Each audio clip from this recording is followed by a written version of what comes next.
Franz Kafka nace en Praga en 1883, muere en 1924. Cuento Un artista del trapecio.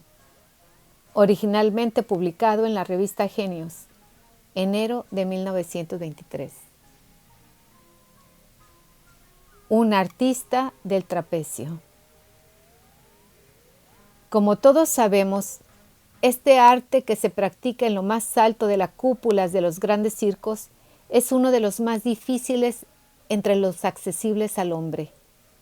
Había organizado su vida de manera tal, primero por un afán de perfección profesional y luego por costumbre, una costumbre que se había vuelto tiránica, que mientras trabajaba en la misma empresa, permanecía día y noche en su trapecio. Todas sus necesidades, por cierto, muy moderadas, eran satisfechas por criados que se turnaban y aguardaban abajo. En cestos especiales para ese fin, subían y bajaban cuando se necesitaba allí arriba. Esta manera de vivir del trapecista no creaba demasiado problema a quienes lo rodeaban. Su permanencia arriba solo resultaba un poco molesta mientras se desarrollaban los demás números del programa, porque como no se le podía disimular, aunque estuviera sin moverse, nunca faltaba alguien en el público que desviara la mirada hacia él. Pero los directores se lo perdonaban, porque era un artista extraordinario, insustituible. Por otra parte, se sabía que él no vivía así por simple capricho, y que solo viviendo así podía mantenerse siempre entrenado y conservar la extrema perfección de su arte. Además, allá arriba el ambiente era saludable y cuando en la época de calor se abrían las ventanas laterales que rodeaban la cúpula y el sol y el aire inundaban el salón en penumbras, la vista era hermosa. Por supuesto, el trato humano de aquel trapecista estaba muy limitado. De tanto en tanto trepaba por la escalerilla de cuerdas algún colega y se sentaba a su lado en el trapecio. Uno se apoyaba en la cuerda de la derecha, otro en la cuerda de la izquierda, y así conversaban durante un buen rato. Otras veces eran los obreros que reparaban el techo los que cambiaban algunas palabras con él, por una de las claraboyas, o el electricista que revisaba las conexiones de luz en la galería más alta, que le gritaba alguna palabra respetuosa, aunque no demasiado inteligible. Fuera de eso, siempre estaba solo. Alguna vez un empleado que vagaba por la sala vacía en las primeras horas de la tarde, levantaba los ojos hacia aquella altura casi aislada del mundo, en la cual el trapecista descansaba o practicaba su arte sin saber que lo observaban.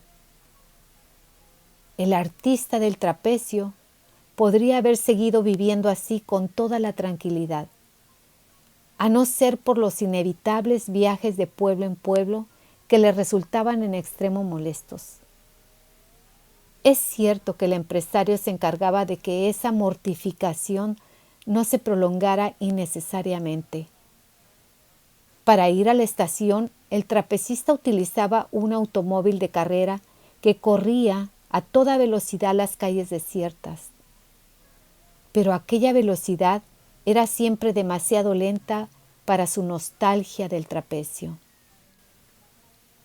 En el tren se reservaba siempre un compartimiento para él solo, en el que encontraba, arriba en la red de los equipajes, una sustitución, aunque pobre, de su habitual manera de vivir. En el lugar del destino se había izado el trapecio mucho antes de su llegada, y se mantenían las puertas abiertas de par en par y los corredores despejados. Pero el instante más feliz en la vida del empresario era aquel en que el trapecista, apoyaba el pie en la escalerilla de cuerdas y trepaba su trapecio en un abrir y cerrar de ojos. Por muchas ventajas económicas que le brindaran, el empresario sufría con cada nuevo viaje, porque, a pesar de todas las precauciones tomadas, el traslado siempre irritaba seriamente los nervios del trapecista. En una oportunidad en que viajaban, el artista tendido en la red, sumido en sus ensueños, y el empresario sentado junto a la ventanilla, leyendo un libro, el trapecista comenzó a hablarle en voz apenas audible. Mordiéndose los labios, dijo que en adelante necesitaría para vivir 2 trapecios, en lugar de 1 como hasta entonces. 2 trapecios, uno frente a otro. El empresario accedió sin vacilaciones, pero como si quisiera demostrar que la aceptación del empresario era tan intrascendente como su oposición, el trapecista añadió que nunca más, bajo ninguna circunstancia, volverla a trabajar con un solo trapecio. Parecía estremecerse ante la idea de tener que hacerlo en alguna ocasión. El empresario vaciló, observó al artista y una vez más le aseguró que estaba dispuesto a satisfacerlo. Sin duda, 2 trapecios serían mejor que uno solo. Por otra parte, la nueva instalación ofrecía grandes ventajas. El número resultaría más variado y vistoso. Pero de pronto, el trapecista rompió a llorar. Profundamente conmovido, el empresario se levantó de un salto y quiso conocer el motivo de aquel llanto. Como no recibiera respuesta, trepó al asiento, lo acarició y apoyó el rostro contra la mejilla del atribulado artista, cuyas lágrimas humedecieron su piel. ¿Cómo es posible vivir con una sola barra en las manos?, sollozó el trapecista, después de escuchar las preguntas y las palabras afectuosas del empresario. Al empresario le resultó ahora más fácil consolarlo.